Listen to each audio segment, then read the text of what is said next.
Today's Mercedes-Benz interview of the day brought to you by the utterly inspired all-electric EQE sedan from Mercedes-Benz and hundreds of customizable comfort settings inside the cabin.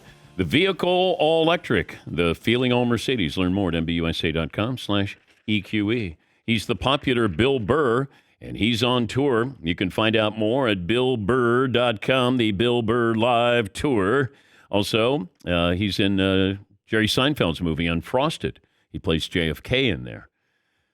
How are you, Billy? I'm doing all right. How are you? Decent. I did wonder about this when I heard you were going to be on. First thing I thought of was, if you were asked, would you have been on the dais to roast Tom Brady? I don't know. No, I wouldn't.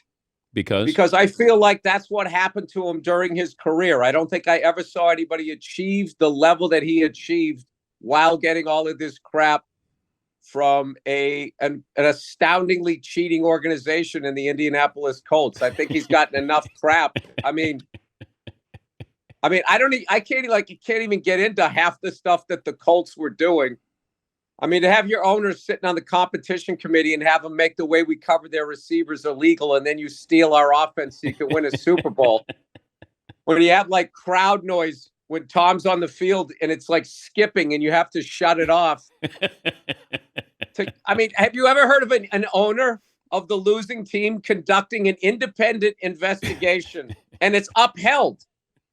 Like, shouldn't Roger Goodell be like, don't go over my head. I conduct, and all of it was upheld. So, like, I think that guy's gotten enough. I'm like trying to think of like people on his level, like the Jeters, the Jordans, and all of them. People are like, oh my God, isn't this amazing?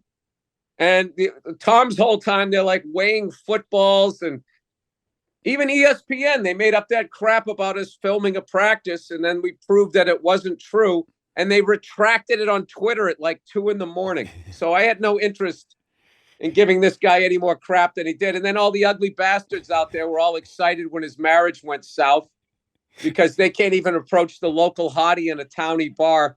And it makes them feel better.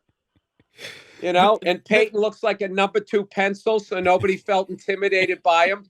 And that was basically it. It's just like, all right. Let's have a bunch of people go out there and make fun of the fact that his marriage crumbled. I mean, I don't want to do that.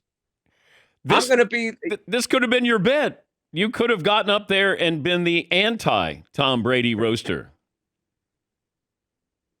Well, you know what? They asked me to do it a couple of years ago, and when they first were going to do it, and I was editing a movie, and I just didn't have time. And then this time through, they didn't ask me, and I was really all right with that. Is there anything off limits, though, in like a roast? There used to be, yeah. There used to be rules. But it used to be your friends that roasted you. So the rules used to be like, you don't make fun of somebody that's not there or that isn't going to go up and get a chance to get you. And then also I think the vibe used to be different, where there used to be, because you knew the person, you felt the love of the friendship. Now it's just sort of like mercenary style. So it's gone, it's like kind of like music. It keeps like progressing. Like you start off with like Black Sabbath and then you end up with like death metal. These guys singing like that. I mean, it just kind of goes that way. So I feel like the roast is it was great roast. I'm not trashing or anything, but there used to, I don't know that there are rules anymore. Your mood going into a stand-up when you're playing a crowd, is there a difference if you're in a good mood when you go on stage or if you're in a bad mood? Oh, yeah. Yeah, especially if your material, what you're talking about, let's just say the classic, men and women type of thing. If you're not in a good mood, it starts to sound like you really mean whatever you're saying about men or women, and then you just come off like you hate men or women. But if you do it more, if you're in a good mood, if it comes off like silly is I feel like that's the place you want to be throughout your whole act. Even if you're talking about something really heavy and you're actually saying something truthful, logical about it, you have if you want people to keep listening, you got to be silly. Like when I was coming up, there was this period where there was this big badge of honor where these comedians were walking the crowd. They're like, dude, when he got on stage, there was 200 people. By the time he was done, there was only 12. And that meant like, you were some sort of badass because most comics are afraid of bombing. So if you could stand there and have everybody leave and still say it like you want to. And I used to think that was dumb. I was like, well, once they leave, the fun's over. Like the fun is saying something they don't want to hear, but you do it in a way that makes them stay to hear the next thing so you can keep having fun with them. Once they leave, the game's over. And then you're just sort of left with like 10, 12 people that just agree with you, like an echo chamber. And that gets like we used to call it clapter, where they don't laugh. They just, they start doing that.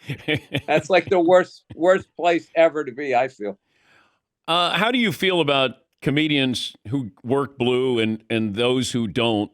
And the reason why I bring this up, if I'm watching the roast, it felt like every third word was the F word. And I don't know where you stand with that and incorporating that in your act. I think there's merit in saying that sometimes it's easier to work blue.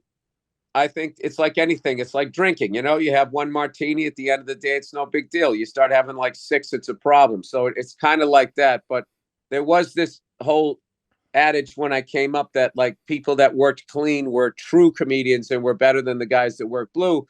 And I bought into that for a minute. And I used to work clean. But I also realized that working clean didn't just mean not swearing. It meant not having any sort of unpopular opinion about something, not bringing up subjects. So it was sort of like the audiences or comedy purists who aren't comedians, which is funny to me. Their idea of working clean was not just not cursing. It was up there going like, isn't it funny that we came up with the shirt? What's up with the shirt? And they're like, that's real comedy, blah, blah, blah. Like being like that safe. But I mean, you could comment on Israel and Palestine and not curse, and that same person would say that that you were like an outrage and blah blah blah. Obviously, if you went against whatever side they're on over there, and so I try to the same way with like my cigar smoking, like my cursing, my act. I try to make sure that I'm not using it as like PEDs. You know what I mean? To sort of roid up my act. But I also really believe that you should be who you are when you're on stage, and that honesty is the funnier thing. So, like, one of the things I like is when people tell me they listen to my comedy, they feel like they're talking to one of their friends at a bar or something like that. And I'm not a big reader, Dan, so, I mean, that's pretty much who I am. He's Bill Burr. You can go to BillBurr.com to find the location nearest you. He was also in Jerry Seinfeld's Netflix film, Unfrosted. I just had somebody send me a clip when you were on Breaking Bad. And that's when somebody was writing a check. You were waiting for them to write the check. What do you remember about being asked to be on Breaking Bad?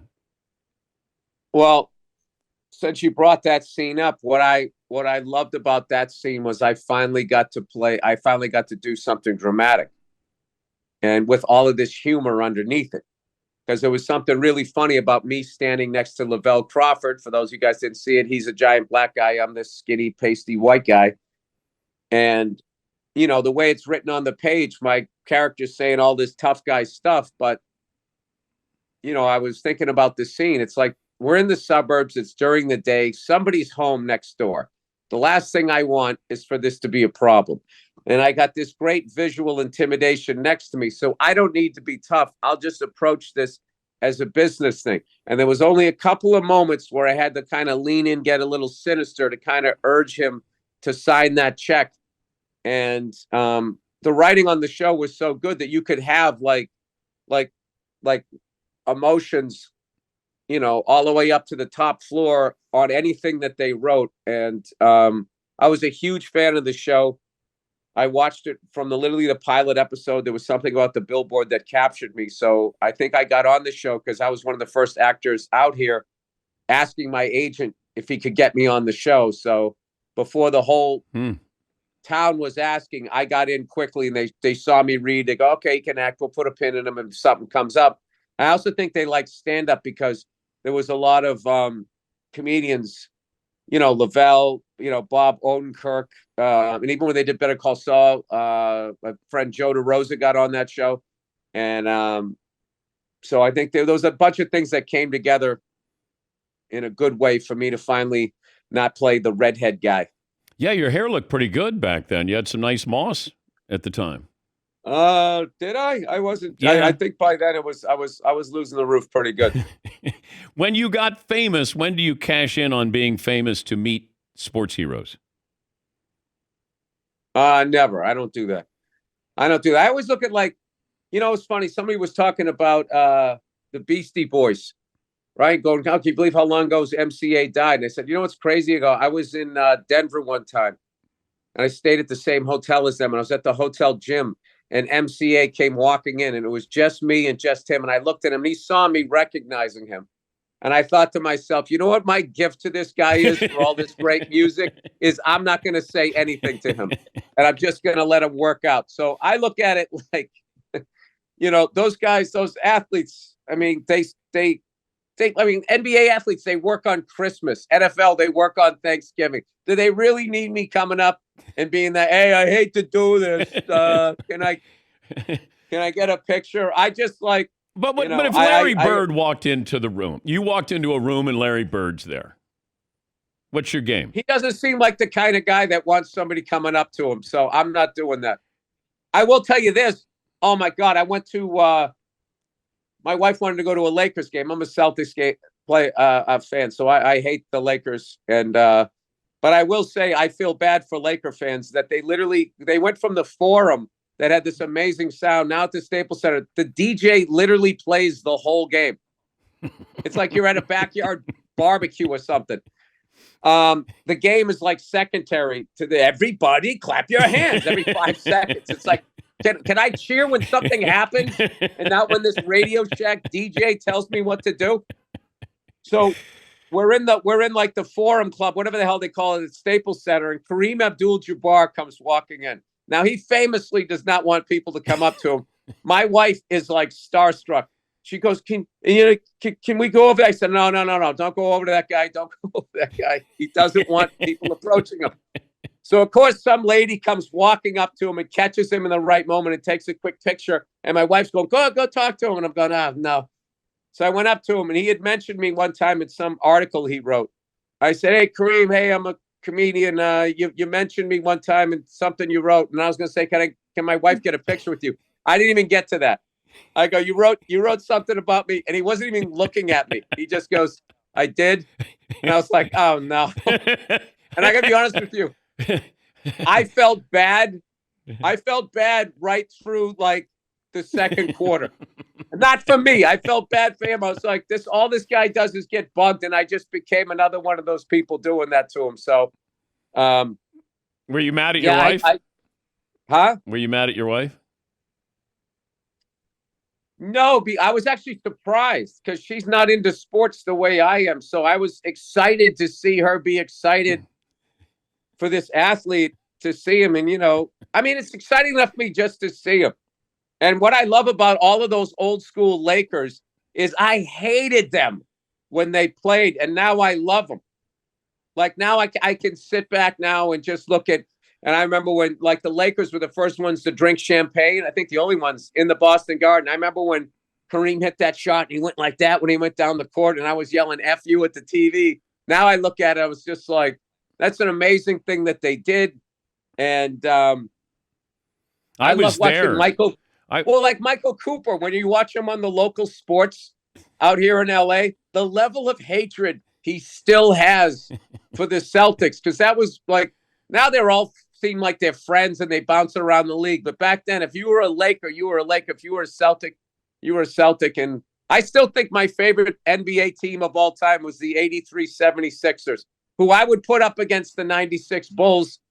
I mean, I got Moses underneath against Luke Longley. I'll take that. And I think Dr. J can neutralize enough of what Jordan's going to do. And good Lord, if Andrew Toney heated up, I think he could match Scottie Pippen. I mean, it'd be an unbelievable series. I was in the Garden when Magic hit the sky hook. I was Oh, covering the that. baby hook. Yeah, for CNN. I was there. And I remember going into the locker room, and they had the champagne. And that locker room was worse than any junior high locker room that I'd ever been in. Like there was no accommodations whatsoever. But I just remember Magic hitting that shot, and just the Garden couldn't believe that somebody on the other team is going to hit a shot like that. And of all people, when you say, hey, a sky hook's going to end this, and it's Magic who does that. Yeah. I actually think that whole era is what influenced the super teams now. I think that because that became so successful and they passed NFL football in the level of popularity. I believe that when Burr and Magic were getting older, then they had Jordan. And then when Jordan left, I think that they were like, what is our brand now? So I think that they like those things. And I think that they thought that, does it only work in New York and LA? And once it worked in Miami and then it worked in Golden State, now it's like, oh, it doesn't matter. We just have to have like, a bunch of teams piling on. Like what happened last year with the Nuggets, I think was the best thing that happened for the NBA for a while, where it was like, I like the Spurs, that Pistons team or in the early 2000s was a good one. Like I like, and watching like how scary are the Timberwolves. Yeah. I mean, just watching those guys. I liked it more back then. I mean, there would be like a blockbuster trade, but like this whole thing where you just sitting, piling on and getting championships, and they're like, all right, well, Jordan has 6, this guy has 5. Is it the same? It's like, no, dude, it's not. It's different. It's different. Where's the next tour stop? I got Columbus, Ohio. Then I go to Nashville, and then I'm somewhere in North Carolina. So that's a really fun tour. Great people on all of those stops. I get to tease Ohio State fans. They're always crying every year. They could lose 6 games and still present an argument of why they should be in the playoffs. Great to catch up with you, and safe travels. Good luck with the tour. All right. Thank you, Dan. All right, buddy. I'll see you. That's Bill Burr, comedian, writer, actor, podcaster. Bill Burr Live.